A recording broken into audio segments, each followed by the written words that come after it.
And in the studio today, on my left, guitarist p.paul Fenech. That's how you pronounce it, I think, Paul, isn't it? Yeah, that's right. And Mad Nigel, as his friends call him, on bass. No, I don't. No, they don't.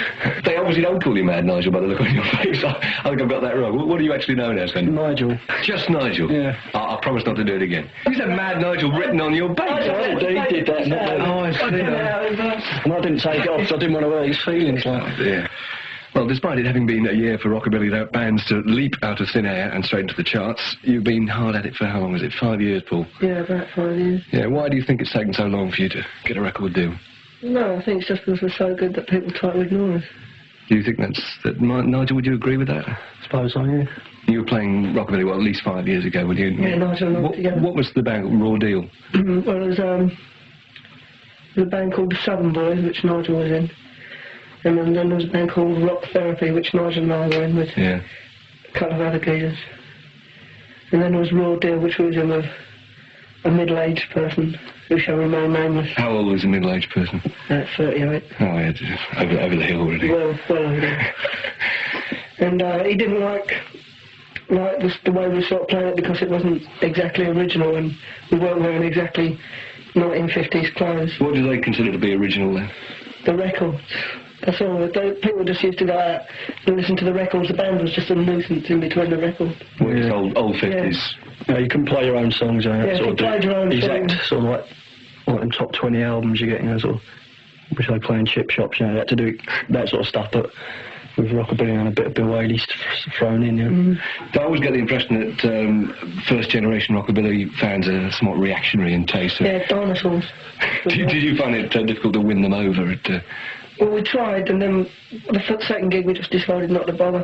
We decided to play to the people who wanted to listen to us, and anyone who didn't want to listen, we didn't really give a toss about it, really. Did you have any appalling experiences at the hands of... We had a few. The second gig we played was a cabin. And, this was the Meteors, like. Yeah, the second gig was the Meteors. Nigel had sort of white streaks in his hair, wasn't it? Yeah. And what colour was Mark's hair? Green?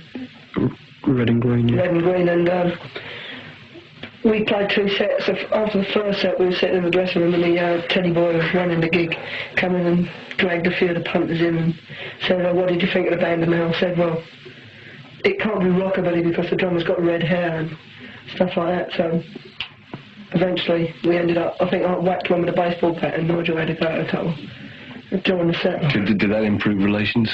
No, it got us out really quick, man. Actually, it probably did. Do you think the rockabilly circuit is still thriving in London, or do you think it's... do you think it peaked? Died in 77. Yeah, proper rockabilly. Peaked late 76 and started going downhill from... Why particularly then? I mean, there wasn't any rockabilly charts at the time. Oh, yeah, I know. Maybe not the charts, but the actual rockabilly scene, the actual clubs. Yeah. You go to Rockabilly Club, you hear nothing but rockabilly. But these days it's all sort of... Tommy Steele and Cliff. Yeah, Cliff Richard and Dion and the Belmont, stuff like that. Just the occasional rockabilly track thrown in, yeah. Are the kind of average punter on the rockabilly circuit, they're very cynical about chart bands and hit records. Yeah, there's no credibility if you... Yeah. And if you got a hit single, would they stop coming to see you? I hope so. Yeah. You put out your own short 20-minute Meteor Madness, did you? How long ago was that? About 18 months ago? Yeah. That went out with as a support film, The Dance Craze. Do you think the film helped in getting you known nationwide? Did you get any reaction from it? Did you find people came to your gigs after seeing the film? Or? Yeah, a lot of sort of posy people came, because we got a lot of sort of posy press. Yeah. Because of the rockabilly thing at the time.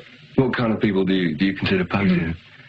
A lot of people who just come to stand and watch and not participate, which is what it's all about, really. Yeah. Paul, there was some very special inspiration for this song, I think you were saying earlier. Oh. I think you were. Yes, I was. I think you were. Yeah, well, I used to go out with this girl called Jane, and I was engaged to her, and her dad told her that she mustn't go out with me because I was a Catholic. And you don't look like a Catholic to me when you're covered in tattoos from head to foot.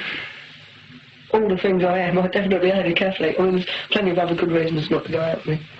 But I thought that was stupid, so I wrote this song as a protest to her parents. Did it make any difference? Oh no, she doesn't go out with me no more. Tragic stuff. Now, even the most cursory listen to this LP reveals a host of horror movie extras. There's a track here, The Attack of the Zorchmen and The Crazed. What made you kind of incorporate lots of these horror movie themes into your lyrics? Well, no, everybody else that sort of do rockabilly always sings about bopping with their babies and driving along in long cars that are pink and wearing pretty clothes. Daddy hall, yeah, things like that. Getting hit to the drive. I think it's really boring. It's gone. There's nothing. People in the 1950s never actually talked like that, and never actually, half of the singers never actually got to ride around in long pink Cadillacs. So it's nothing truthful.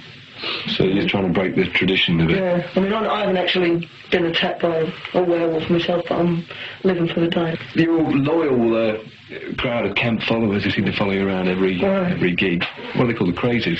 Well, there's the Crazies, and there's the Zorchmen, the original Zorchmen, which are... What's the difference between a Crazy and a Zorchman? Well, no, Zorchmen are harder. Harder? Yeah, tougher. Yeah.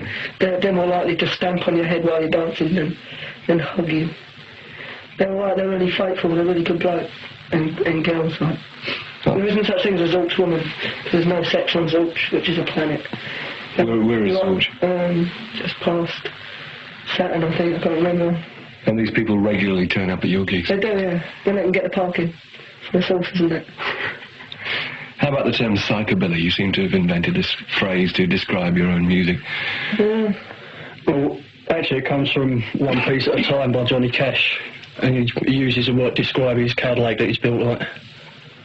That's where I first heard the word. Other sorts of music in that. He uses the word psychobilly? Yeah, he says this is a psychobilly Cadillac. Right. And anyway, the first time I actually used the word, I was at this party, this geezer had a bit too much to drink. He wanted to throw himself off the balcony, like, so I said, you're psychobilly, like, I mean, basically what we play, like, no matter what it sounds like to anyone else, it's rockabilly with little bits of other music joined up together. And the psycho bit is the sort of what we are. No, it's more sort of other bits of music with rockabilly in it. I'm older than you, and I've got the keys to the van. Yeah. I've got the money for the petrol. Didn't you make something of a name for yourself in the early days, and we're still doing it now, in fact, by acting out strange psycho rituals on stage? And if I remember rightly, Paul, you used to gargle glasses of chicken's blood. I still do if it takes us. I do it because I feel like I don't do it because anybody's there. I do it at home. I like... What, you spend an evening gargling chicken's blood? I drink the stuff, it tastes good. I drink it, it's alright. As long as you get it off your clothes quickly, it don't smell too bad. Where do you get it from? Or do you go down to the butchers? Yeah, people put it on their garden as fertilisers and stuff. Oh, yeah. Yeah. I'll bring you some next time, see.